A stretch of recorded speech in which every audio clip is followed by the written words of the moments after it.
Yeah. Yeah, and that's really good insight, especially from your perspective, being in SaaS or software as a service. For those who don't know, in tech sales, pretty early on. And so, as we're transitioning towards the end of this conversation, I want to talk about what you're currently doing now to help empower those who are looking to transition, whether they're SDRs or AEs. But you mentioned you know being a sales coach and transitioning over to now doing your own thing. Where was that inspiration to say, hey, you know what, I need to leave to order to establish this? I know we talked a little bit about it, but really establish, as you call it, the school of sales, Emily Yu School of Sales. Can you talk about that transition and why it keeps you going, even though you don't have to necessarily do it? Actually, I wrote the why in one of my newsletter. Hmm. I had a colleague that was coming from a non-sales a non-tech sales background. She was doing hospitality, like selling those hotel event or wedding packages. And when she came to the software company, she really struggled in the first 2 quarters.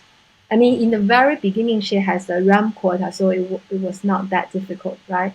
But later, right after the RAM, because the quota went back to the normal size, suddenly she kind of fell off the cliff because she didn't have enough pipeline, and she also didn't know how to get those pipeline. So that's when she struggled for a quarter, and then she came to me, and I could see that it wasn't that she was just missing number, but she was internally having doubt about herself.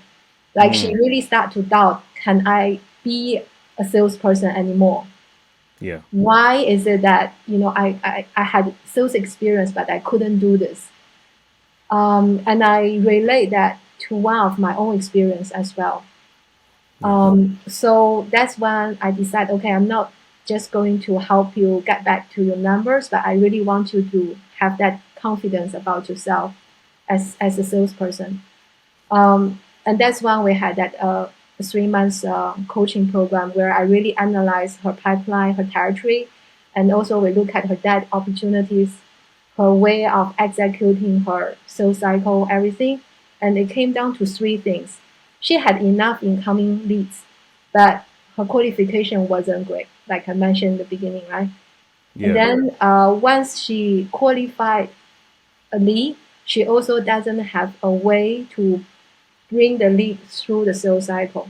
In this particular company, they use trial to guide the prospect. So there's really, you have to have certain checkpoint within the trial and make sure you can manage the outcome, right?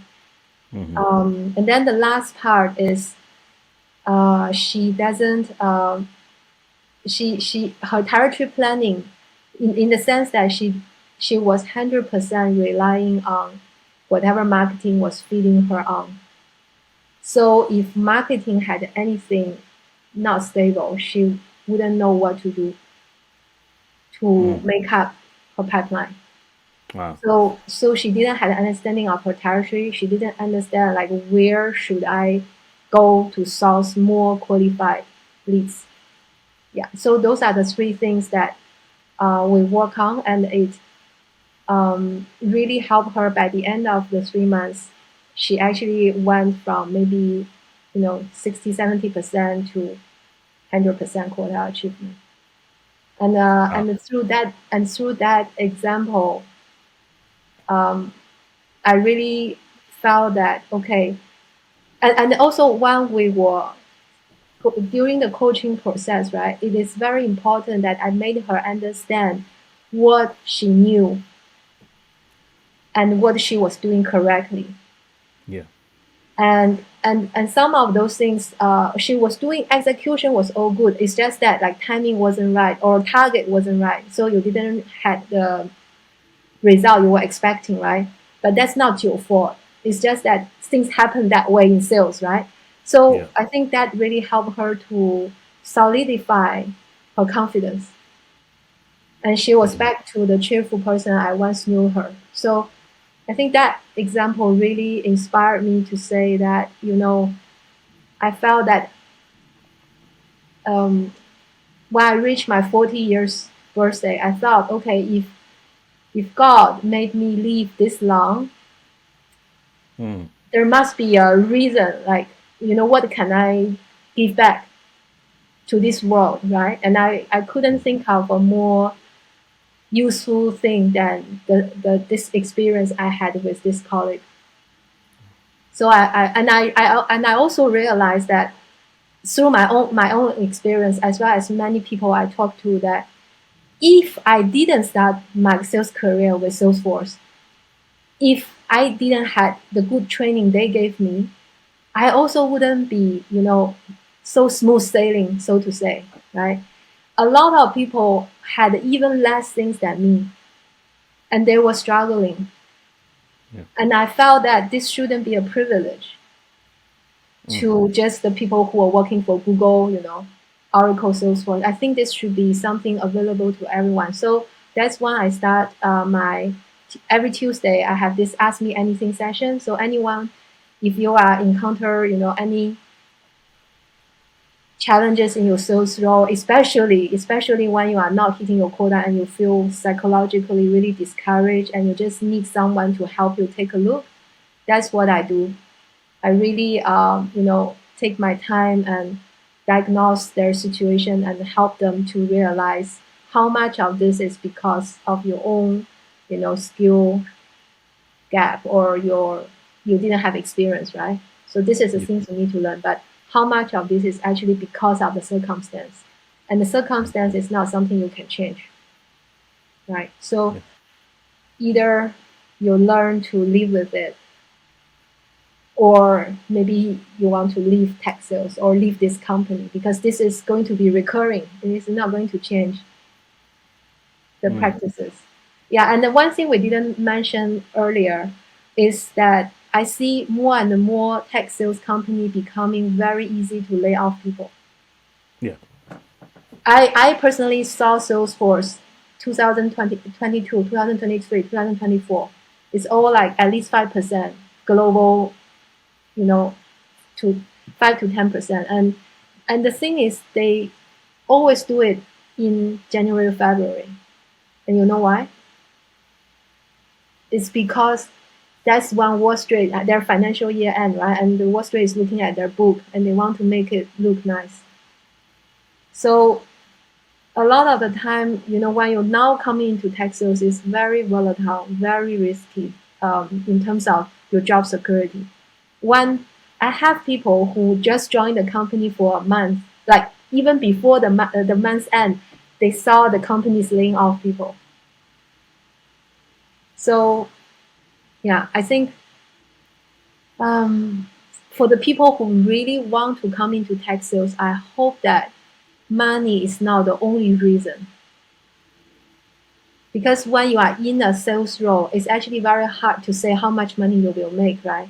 Your base salary is maybe something you guarantee can take home, but your OTE, I mean your commission, you actually don't know. And how much would you get? Your commission is depending on a lot of factors: the territory you are given, how you are being measured, what resources you are given to help you, build that market. If I get a North America market versus I get a new emerging like Thailand, this is totally different story, right? Totally different game.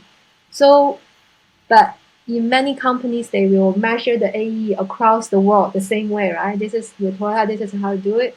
And like in a lot of the non-English speaking market, they even like when I started in Salesforce, we don't even have Chinese website or any marketing materials, right? To as an emission for me to use as a salesperson, right? I don't have all this gun. I just one soldier on the ground.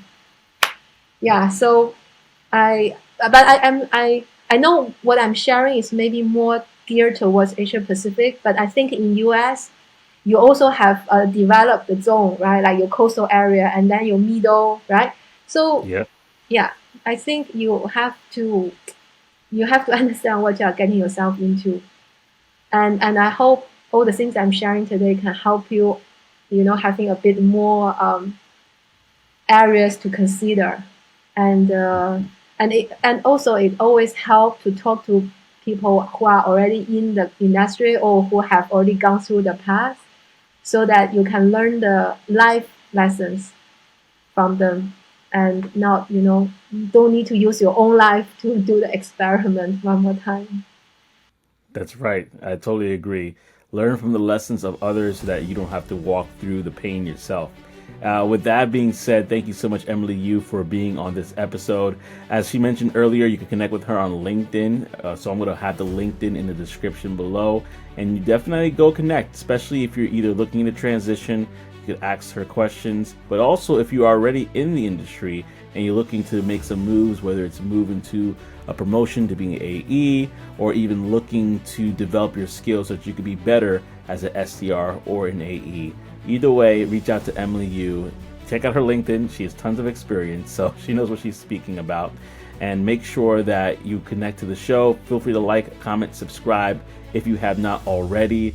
And like always, family, I hope to see you on the other side. Take care.